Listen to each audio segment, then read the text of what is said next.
Selamat datang di Lambe Sundel. Sebelum Anda nikmati tayangan berikut, silakan klik like, subscribe, dan klik notification bell.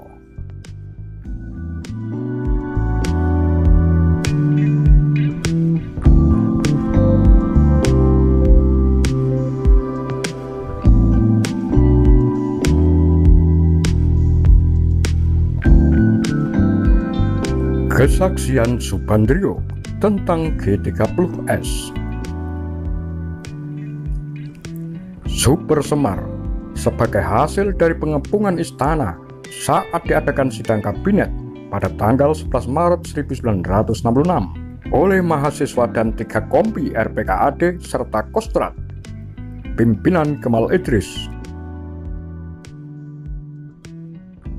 Sebuah sumber mengatakan kepada Subandrio bahwa pada tanggal 10 Maret 1966, Soeharto mengadakan pertemuan di rumahnya di Jalan Haji Agus Salim. Pertemuan dihadiri oleh Pangdam Jaya Mayor Jenderal Amir Mahmud, Pangdam Jatim Mayor Jenderal Basri Rahmat, dan Mayor Jenderal M. Yusuf. Inti pembicaraan, Soeharto selaku Menpangat minta dukungan untuk mendapatkan suatu mandat penuh dari Presiden Republik Indonesia Soekarno. Tujuannya adalah agar dapat mengatasi kesulitan-kesulitan yang dihadapi negara, di samping untuk menciptakan suasana aman dan politik yang stabil. 3 jenderal yang menghadap akhirnya sepakat dengan ide Menpangat. Lantas Soeharto menyampaikan pidato penting. Pidatonya berapi-api mengkritik kondisi negara yang tidak menentu, sedangkan para menteri tidak dapat menyelesaikan persoalan bangsa. Mereka hanya bisa sidang dan sidang, tidak melakukan tindakan konkret. Ia menyerukan para mahasiswa dari Jakarta, Bandung, dan Bogor untuk berdemo di saat sidang kabinet pada tanggal 11 Maret 1966 esok harinya di Istana Merdeka. Akibatnya luar biasa.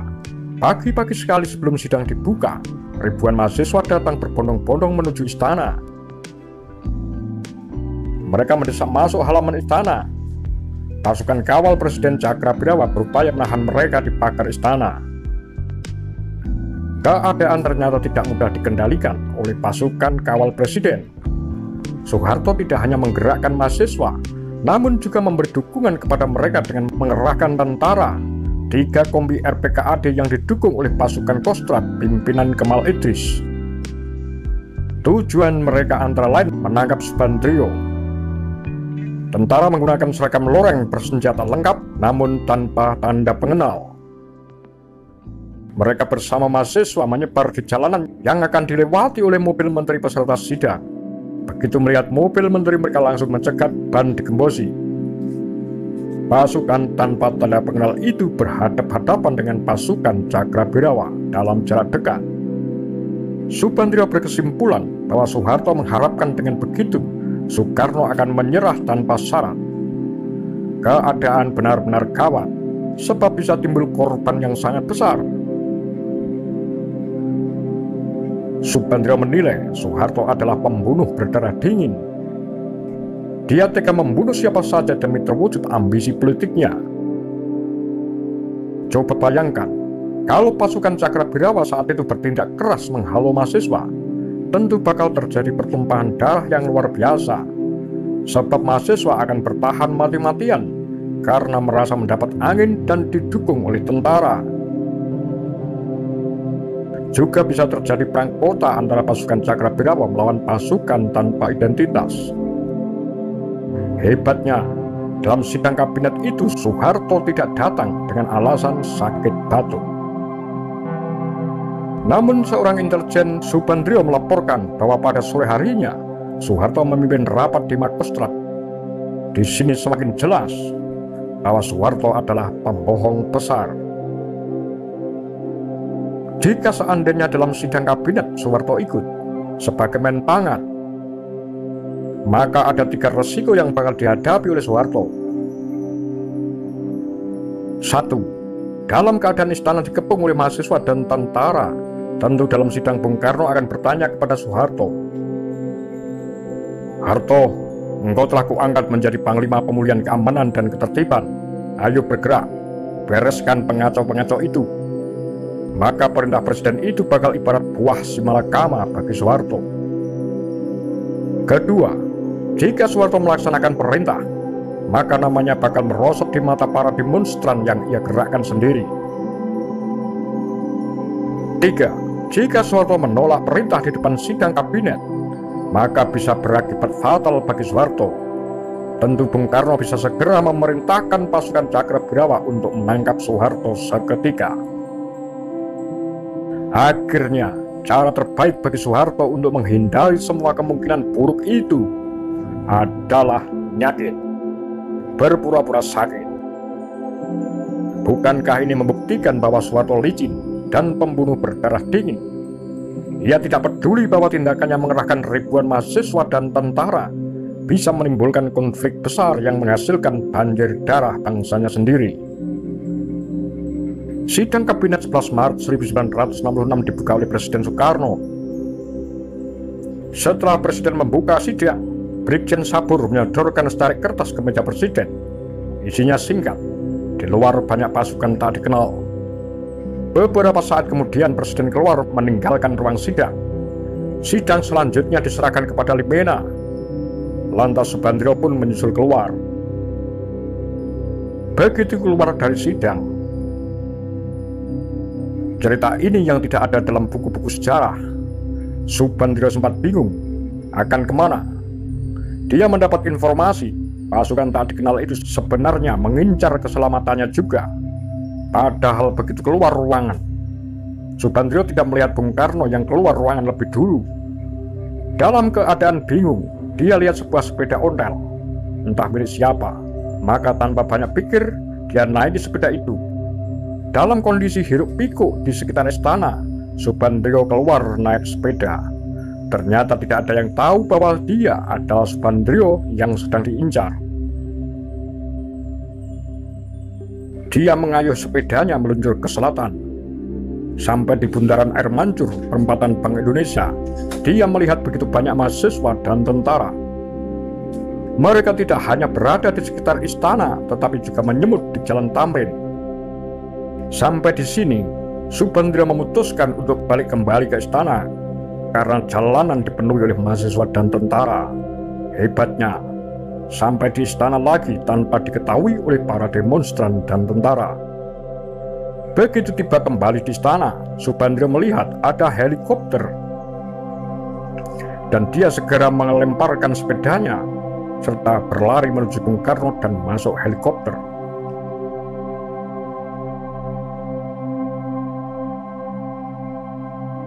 Setelah dia menyadari bahwa dirinya dan Limena lolos dari target penangkapan tentara dan mahasiswa, seandainya mereka tertangkap atau dihabisi, maka bakal terjadi bentrokan hebat. Bung Karno dan pasukannya yang masih setia tidak akan tinggal diam. Akibatnya bisa banjir darah. Kalau itu terjadi, Soeharto akan berbalik mengkhianati teman-temannya yang semula dia tugaskan untuk menggerakkan pasukan mengepung istana.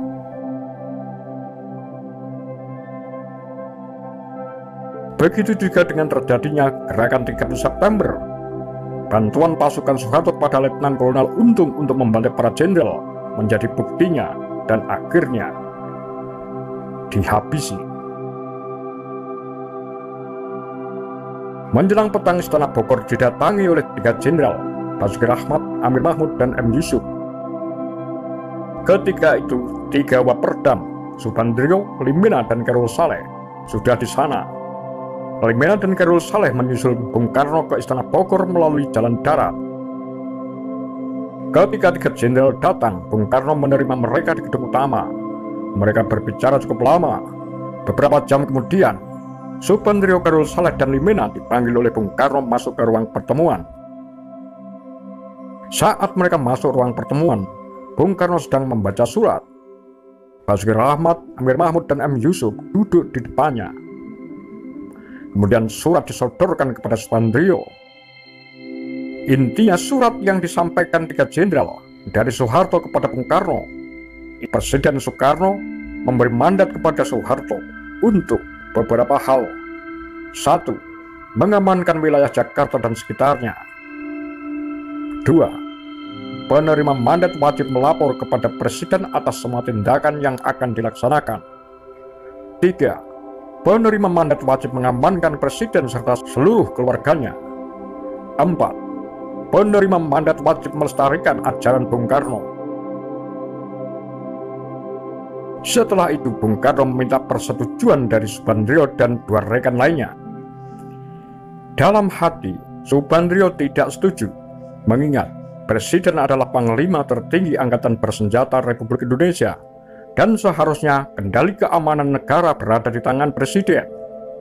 Dia merasa Bung Karno sudah ditekan. Terbukti ada kalimat mengamankan pribadi Presiden dan keluarganya. Artinya, keselamatan Presiden terancam oleh pihak yang menekan agar surat tersebut dikeluarkan. Tetapi kalimat unik ini tidak ada dalam sejarah versi Orde Baru. Bahkan lebih hebat lagi, naskah Super Semar yang membuat Soeharto ditunjuk sebagai pengemban Super Semar menjadi presiden tanpa melalui proses pemilu dan dipilih MPRS. Tidak jelas keberadaan surat yang begitu penting. Akhirnya ketiga Waperdam menyetujui tentang permintaan mandat tersebut. Barulah berikutnya Bung Karno menandatangani. Namun sebelumnya, Subandrio menyarankan kalau perintah itu menggunakan perintah lisan saja. Saat itu pula, ketika jenderal yang diutus Soeharto melihat Subandrio dengan melotot, mereka pasti geram mendengar kalimat Bandrio yang terakhir. Lantas Samir Mahmud menyela, "Bapak Presiden tanda tangan saja, bismillah saja Pak." Bung Karno rupanya sudah ditekan 3 jenderal itu saat berunding tadi. Raut wajahnya terlihat ragu-ragu, tetapi seperti mengharapkan dukungan dari ketiga wakil Perdana Menteri. Esok harinya, 12 Maret 1966, Soeharto langsung mengumumkan pembubaran PKI. Uniknya, pembubaran PKI itu menggunakan surat keputusan Presiden nomor 113 tahun 1966. Saat diumumkan juga dibacakan tanda tangan oleh Presiden Soekarno. 6 hari kemudian, 15 menteri yang masih aktif ditangkapi. Tentu saja Soeharto tidak melapor lebih dahulu kepada Presiden untuk pembubaran PKI. Surat malah baru sampai ke tangan Soeharto tengah malam dan esok siangnya. Ia langsung mengambil kebijakan. Untuk penangkapan 15 menteri alasannya agar para menteri itu jangan sampai menjadi korban sasaran kemarahan rakyat yang tidak terkendali. Namun ia juga menyampaikan alasan yang kontradiktif, yakni para menteri hanya pembantu presiden, bukan bentuk kolektif pemerintahan, jadi bisa saja ditangkap. Yang jelas, begitu ditangkap para menteri langsung ditahan, tuduhannya gampang, terlibat G30S PKI. Tuduhan yang sangat ditakuti seluruh rakyat Indonesia sepanjang Soeharto berkuasa. Mengkritik kebijaksanaan pemerintahan Soeharto bisa dituduh PKI. Surat perintah 11 Maret 1966 sudah diselewengkan. Soeharto menafsirkannya. Bung Karno menyerahkan kekuasaan kepada Soeharto, bukan perintah pemulihan keamanan ibu kota. Sebagai orang yang tahu persis kondisi saat itu, Subandrio sangat yakin tujuan Soeharto membubarkan PKI dan menangkapi 15 menteri adalah rangkaian strategi untuk meraih puncak kekuasaan. Seperti disebut dalam video terdahulu, strategi Soeharto ada 4 tahap. 1. Habisi para jenderal saingan. 2. Hancurkan PKI. 3. Copoti para menteri. 4. Jatuhkan Bung Karno. Kini yang dicapai Soeharto sudah 3 tahap, tinggal tahap terakhir. Bung Karno pun bereaksi. Tidak benar jika Bung Karno diam saja. Beliau memerintahkan Limena menemui Soeharto, menanyakan hal itu. Namun Soeharto tidak menggubris, seperti terjadi pada tanggal 3 Oktober 1965, saat Limena protes pada Soeharto karena Bung Karno ditawan di Istana Bogor. Jawaban Soeharto sama, "Pak Limena, jangan ikut campur. Sekarang saya yang kuasa." Dari lepuran Limena, semuanya tahu bahwa saat itu situasi Jakarta sangat tegang. Tank dan kendaraan lapis baja bersiap di setiap ujung jalan. Tentara ada di mana-mana. Mereka dikenali sebagai pasukan Kostrad dan Brigade Para 3 Yon Siliwangi. Kali ini untuk menakut-nakuti anggota PKI yang jumlahnya masih sangat besar. Mungkin pula ditujukan untuk memberikan tekanan psikologis kepada Bung Karno yang sudah kehilangan kuasa agar tidak menghalang-halangi pembubaran PKI, atau mungkin ditujukan untuk kedua-duanya. Saat penangkapan para menteri, perintah Soeharto kepada tentara yang melaksanakannya berbunyi demikian: tangkap dulu, alasannya cari kemudian.